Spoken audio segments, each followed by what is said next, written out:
سکتی ہے کہ جس علی کے نام کی ایسی جاذبیت ہو، ایسی کشش ہو کہ آپ کے ایسے ایسے شاگرد جو تاریخ میں کسی کو نہیں ملے، تاریخ میں نہیں ملے، کہ ایک مرتبہ امام کی خدمت میں شاگرد موجود تھے، مولا کائنات اپنے شاگردوں کے درمیان تشریف فرما تھے کہ معاویہ کا خط آیا، قاصد لے کے آیا، خط لے کے آیا، اس کو خط کو کھولا اور اس میں لکھا ہوا تھا کہ اے علی، پہلے اوپر لکھا ہوا تھا کہ امیر المومنین خلیفۃ المسلمین معاویہ بن ابی سفیان کی طرف سے علی کی طرف، کیسے خودی سے امیر المومنین تک کے لقب سے نوازا جا رہا ہے اپنے آپ کو۔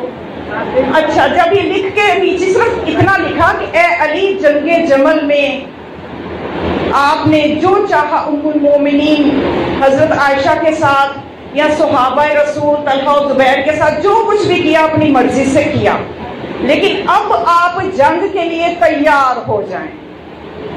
اچھا، مولا نے خط پڑھا اور اس کا جواب بہت ہی مختصر مگر جامع۔ آپ نے کیا لکھا؟ اللہ کے بندے کی طرف سے، یعنی تجھے حکمران ہونے پہ ناز ہے، مجھے اللہ کا بندہ ہونے پہ فخر ہے۔ کفالی عزن ان تکون لی ربن، کفالی فخرن ان اکون لگا عبدن۔ علی کی عزت کے لیے یہی کافی ہے کہ تو اس کا رب ہے، علی کے فخر کے لیے یہی کافی ہے کہ علی تیرا بندہ ہے۔ تو اپنی بندہ ہونے پہ ناز کر رہے ہیں، اور بس اتنا لکھا کہ بندہ خدا کی طرف سے معاویہ کی طرف، اور نیچے لکھا کہ جنگ تو تو کرنا چاہتا ہے، بس ایک جملہ لکھا، یہ یاد رکھ، انا قاتل و جدے کا و امے کا و خالے کا، کہ میں تیرے جد، تیرے چچا اور تیرے ماموں کا قاتل ہوں۔ یہ یاد رکھنا کہ جسے تو جنگ کے لیے کہہ رہا ہے۔ بس اتنی ایک لائن لکھی اور اپنے شاگردوں سے پوچھا کہ کون ہے جو اس خط کو لے کے جائے گا؟ خاموش۔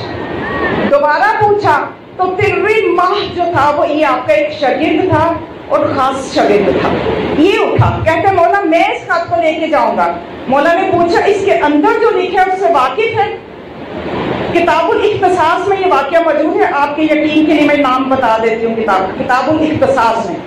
پھر مولا نے پوچھا پتہ ہے میں نے اس کے اندر کیا لکھا ہے؟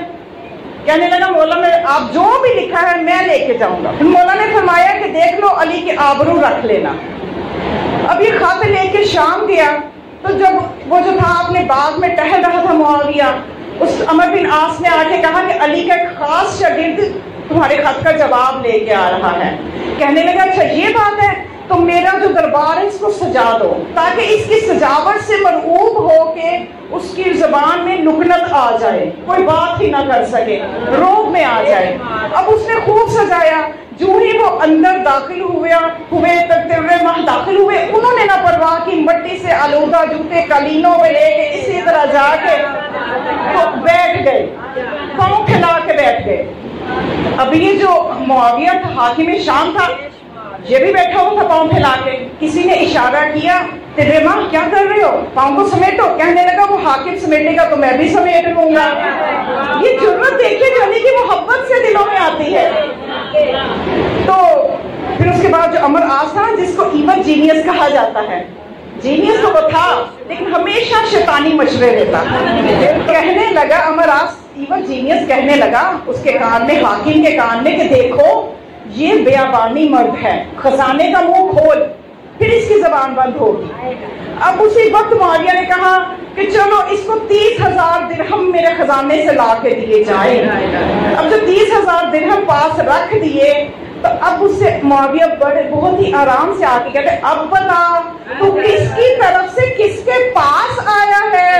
اب وہ سوچا کہ میرے کو فضائل بیان ہو جائیں گے، تو تروی ماہ نے کہا کہ میں اسد اللہ، عین اللہ، وجہ اللہ، خلیفۃ المسلمین، امیر المؤمنین علی بن ابی طالب کی طرف سے ایک ایسے حاکم جو فاسق ہے، فاجر ہے، زنا زادہ ہے، اس کی طرف آیا ہوں۔ سارے دربار کے سامنے یہ جواب دیا کہ میں اس کے پاس یا علی یا علی یا علی مدد حق ہے۔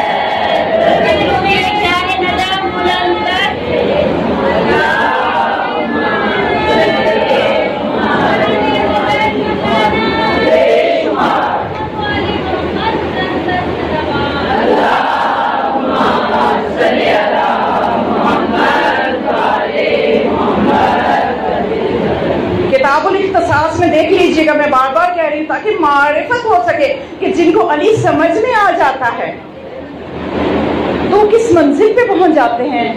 تو اب یہ جو ہے جب اس نے یہ تعارف بھی کروا دیا، اب معاویہ شرمندہ ہو گیا، حاکم شرمندہ ہو گیا۔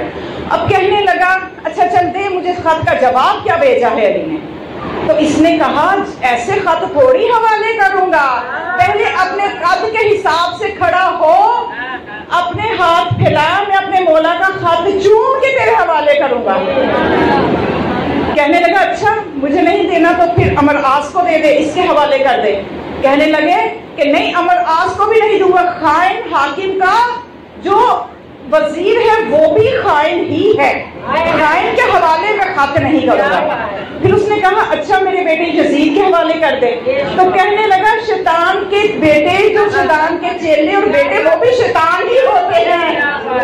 یہ دربار میں بحث ہو رہی ہے حاکم کے سامنے، حاکم کے دربار میں۔ پھر اس کے بعد جب معاویہ کو کرنا پڑا اور خط حوالے کیا، اس نے خط کا جواب جو پڑھا جو مولا نے ایک سطر میں لکھا ہوا تھا، تو پڑھ کے تو اس نے کاتب کو بلایا غصے میں اور جواب لکھوایا کہ لکھو جواب، علی کو جواب لکھو کہ میں جنگ کرنے آ رہا ہوں اور میری فوج کی جو تعداد ہے وہ آسمان پہ ستاروں کی تعداد کے برابر ہے۔ جب خط حوالے کیا تو تیرے ماں نے خط پڑھا اور خط کے پڑھ کے کہتے ہیں اس کا جواب تو میں ہی دے دیتا ہوں کہ تیری فوج کی تعداد آسمان پہ موجود ستاروں کے برابر ہے، تو علی وہ واحد خورشید ہے جس کی روشنی سے تیرے ستاروں کی چمک ماند پڑ جائے گی۔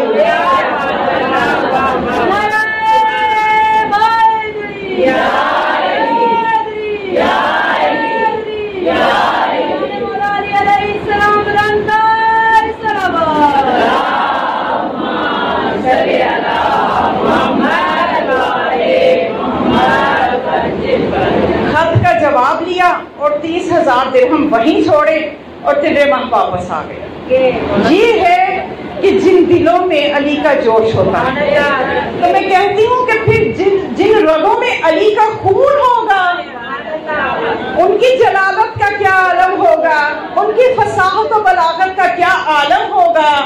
کہ جناب زینب کی طرف پھر میں آپ کو لے کے آ رہی ہوں کہ اس زینب عالیہ کا مرتبہ سمجھیے کہ اگر تیرے ماہ دربار میں حاکم کے دربار میں اس طرح سے جواب دے سکتا ہے تو ذرا جناب زینب کے بارے میں دیکھیے کس طرح سے یہ ابن زیاد اور یزید کے دربار میں خطبے دیے ہیں، بیوی نے کیسے خطبے دیے ہیں۔ یہ قرآن پکار اٹھا ہے، قرآن میں بی بی کی شان میں یہ آیت صادق آتی ہے کہ جس میں خدا یہ فرماتا ہے ان الذین قالوا ربنا اللہ ثم استقاموا تتنزل علیہم الملائکۃ الا تخافوا ولا تحزنوا وابشروا بالجنۃ التی یوعدون، کہ جن لوگوں نے کہا کہ اللہ ہمارا رب ہے اور پھر اس پہ استقامت دکھائی۔ سب کہتے ہیں اللہ ہمارا رب ہے، بہت سے لوگ کہتے ہیں، لیکن ذرا اللہ نے سنی نہیں تو بس اللہ نے تمہاری سنی نہیں، پتہ نہیں اللہ ہے بھی کہ نہیں، یہاں تک بات چلی جاتی ہے۔ نعوذ باللہ، یہ عقیدوں کی کمزوریوں کی بات کر رہے ہیں۔